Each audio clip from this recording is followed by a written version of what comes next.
No truly happy person feels the need to stand in front of a mirror and decide that she is happy. She just is.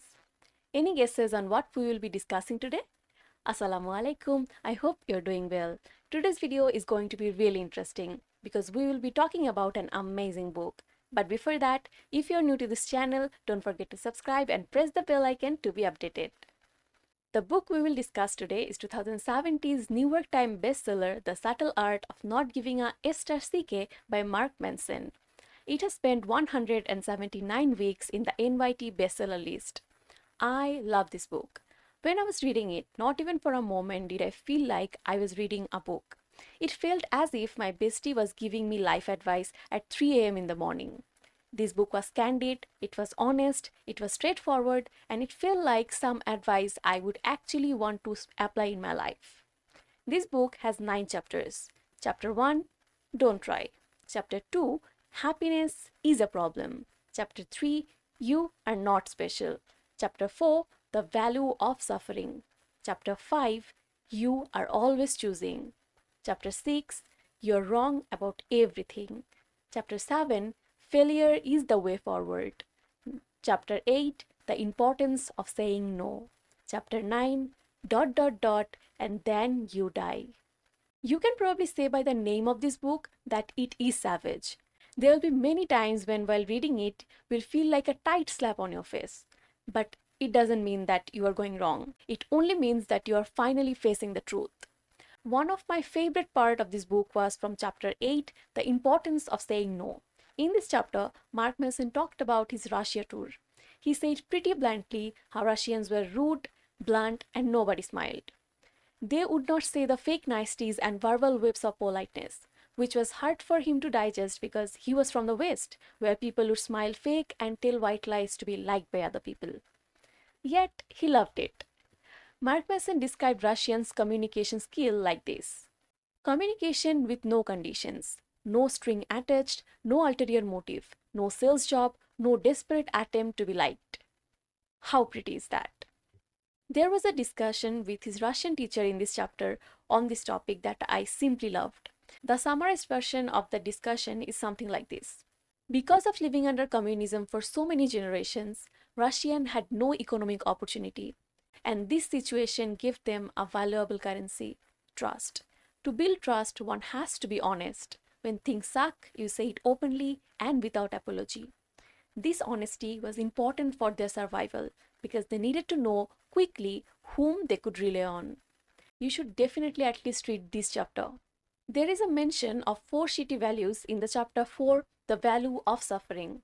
And those are: number 1, pleasure; number 2, material success; number 3, always being right; number 4, staying positive all the time. He also mentioned 5 life-changing values. Number 1, responsibility. Taking responsibility for everything that happens in your life. Number 2, uncertainty. Acknowledgement of your own ignorance.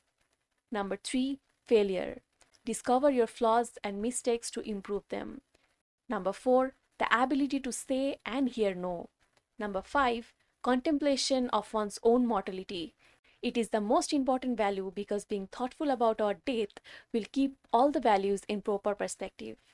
Now we will see some of my most favorite lines from this book. Number 1, he never tried to be anything other than what he was.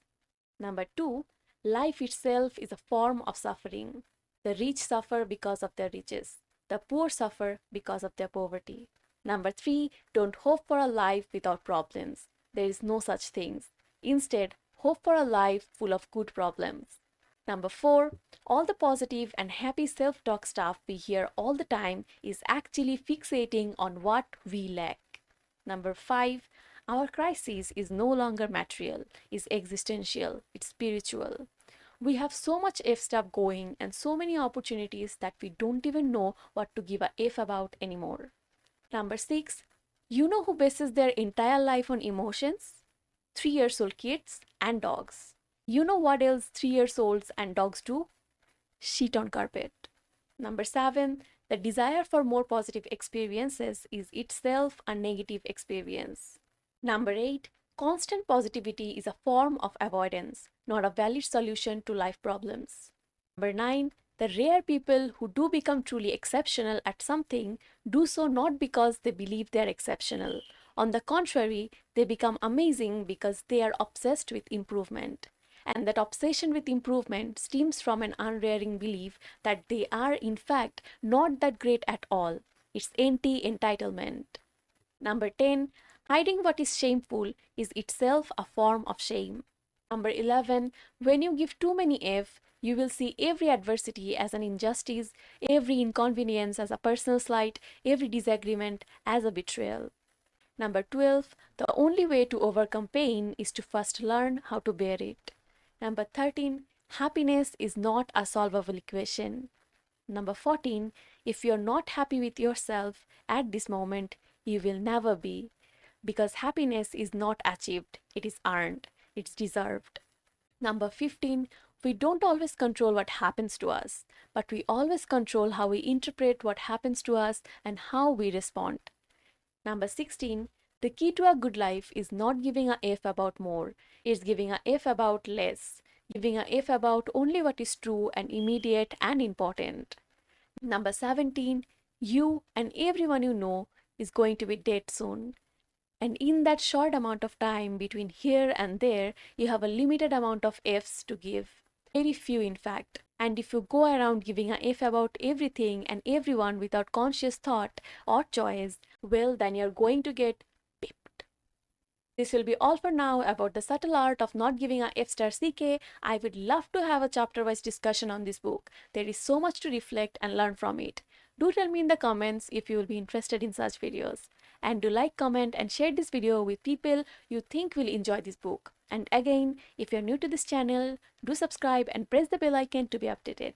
I will see you in my next video. Until then, stay happy and healthy. Allah Hafiz.